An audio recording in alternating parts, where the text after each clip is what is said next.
Since the game's announcement back in 2015, I was hoping that Square Enix would please its fans by porting the title over to consoles and releasing it here in the States. Well, my wish had finally came true because in 2017, Koei Tecmo Games and Square Enix announced that there will indeed be a release here in the United States and on consoles in 2018. And I felt as though that Dissidia Final Fantasy haven't had a fair chance to shine since the originals were released on the PSP. Even then, I wish that the game would receive a console treatment. Now that the game was finally making its way over to consoles in 2018, I decided that it was my mission, it was my life goal to research as much as possible on this game to prep me for launch of Dissidia Final Fantasy NT. Now, the game was originally designed in the arcades for Japan, and after reading up on this title, it looks like Square Enix really wanted to take a stab at the competitive gaming scene, aka esports. Now, it seems like every AAA company is trying to cash in on the esports scenes. I wouldn't say it's a bad thing if the game was designed well and delivers a complete package for both competitive and casual players alike. Well, here's my problem. Square Enix and Koei Tecmo Games had really dropped the ball on this one. It seems like Square Enix didn't really learn anything from Capcom's playbook of what not to do when designing the game for esports and competitive play. Now, for those of you who don't know anything about the Dissidia Final Fantasy NT's gameplay, it's pretty much a team-based arena fighter. And this genre is extremely popular in Japan, but here in the United States it still haven't really caught on yet. But Dissidia Final Fantasy NT could have been that game. It could have been that game to introduce this style of play to a much wider audience. Now, team-based games are extremely fun in my opinion to watch. It draws a huge crowd and it brings a ton of hype. Look at games like Dota 2, League of Legends, Paladins, and Overwatch.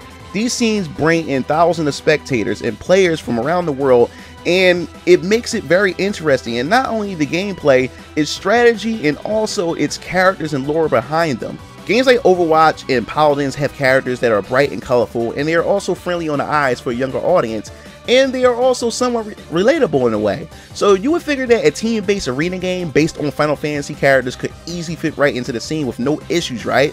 Well, guess what? You're wrong. Let me make this clear. This game is fun and quite addictive, and I can't seem to put the controller down when I do have a great experience with the game. But there are a few things that hold this game back from its true potential. Square Enix and Tecmo decided to ship the game in a bare bones state. Since day one, when I researched this game, I knew what I was getting myself into. I don't have an issue with the lack of single player features because I bought the game with the intent of playing with my brothers Kyo Lantern and DX Strike. But for those who don't have a team of friends to play with, this game offers nothing to keep the players invested in the single player experience. The game only has a story mode and a gauntlet mode. Now, the gauntlet mode features an arcade and core battles, which is nothing more than an online experience but done offline. It offers no variety for the players, and the core battles can be fun and quite the grind if you want to earn currency to unlock character weapons, music, and costumes. But other than that, you're stuck with nothing.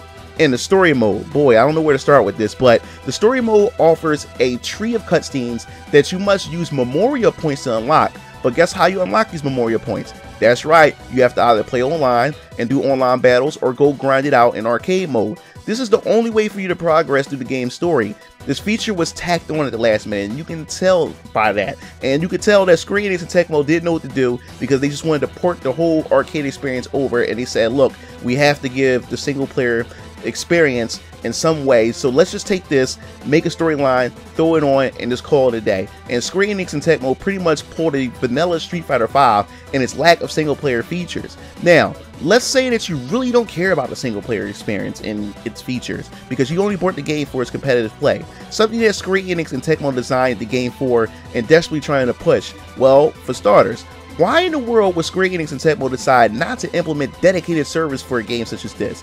This game heavily relies on execution, timing, and communication between teammates, but you really can't do that when, you know, the game is 3v3 and relies on peer-to-peer connection. And this is what bothers me for the most part about this game. My brothers and I used to play this game faithfully until matches lag terribly. And I also want to make this clear and put this out there. My brothers and I have good internet connection and we are connected wired to our consoles. So it's not us. But when you factor in distance and other player connections, the game becomes an awful online experience. You would figure that the online experience would be much tighter because that's what they heavily advertised about the game. At the launch of the game, they were mentioning some basic features like spectator mode. How in the hell do you have an arena fighter or any game prompt to be an esport game lack a spectator mode? And there was also before the game launched, there was a Square Enix event where they pretty much teamed up with Amazon and Wednesday Night Fights to host a promotional tournament for the game, and you can only view the game through one person's perspective. And it makes no sense because it took about a month for Square Enix to implement spectator mode into the game. Hey, you also want to learn how to improve in the game? Well, guess what? The game doesn't even have a proper training mode, nor does it have an updated move list to teach you the exact effects of character movesets. But before that, the game had no moveset list, and eventually they had to patch that in through an update. Or you have to go to the website which had a move list, which still wasn't the updated move list, and it still didn't explain to full effect which each character moveset does. So the game oftentimes has trouble finding opponents for you and your teammates to face against. There were a few times where Kyo and DX Strike and I would sit down for 10 minutes waiting for the game to pair us up with other teams, only to find out that we were facing against CPUs because for some reason the game couldn't find anyone to match us up with. And the sad thing is, once you get past all these issues and actually find a good match with a good connection, there's tons of fun to be had with this game. This game has a ton of strategies to be found in this Team Arena Fighter, and I would arguably say that this game is fairly balanced as well. This game has potential to be a landmark in esports and in competitive spaces. It has everything it needs to succeed, but at the same time it's lacking features that holds it back from being successful, especially for the single player experience.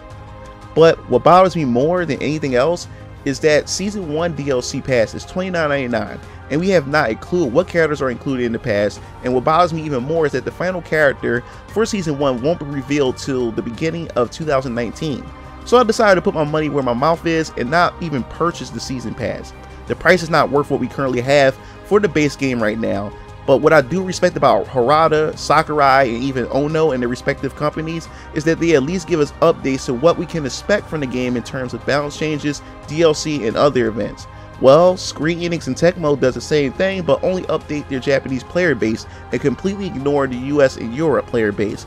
So we are pretty much left in the dark in terms of changes and other details coming to the game. But I decided to remedy that. I decided to join a Facebook group called Final Fantasy NT International, and I must say the administrators there are really cool, and so is the community there, really cool people, and thanks to Giovanna Nagata for translating these updates for us outside of Japan. He shouldn't have to do that when you have a big company such as Square Enix and Tecmo to have translators or maybe international branch to relay these details to the rest of the player base. Then they had the nerve to announce weapon DLC and want to sell us more bundles when they still haven't fixed the main issues with the game. And I refuse to give Square Enix any of my money when it comes to this game until they fix its online connectivity, a better ranking system, and more comprehensive training mode, and a way for teammates to train together online and coordinate strategies through a lobby training mode or something. And I also forgot to mention that True Blade Seeker is pretty much the Maximilian of Dissidia Final Fantasy NT, because not many content creators create content for this game on YouTube, and that's because of the game's bad launch. What's more stupid is the fact that they decided to release this game during the same launch window of Monster Hunter World and Dragon Ball FighterZ. So, you want to know a way to commit marketing suicide? Release this a niche game during the same launch window of two juggernaut AAA titles. That's the best way to do it if you want to commit marketing suicide, and that's what they did. I guess Tecmo and Square Enix figured that Final Fantasy name alone, through name recognition, was going to help sell during all of this, but it was the bad choice. It was just a bad choice, and I don't know why. I don't understand what happened down at the corporate headquarters and just made them decide that, hey, you know what we're going to do? Let's release this game that haven't been really tried and true or been tested just yet, and put it alongside two blockbuster titles such as Monster Hunter World and Dragon Ball FighterZ.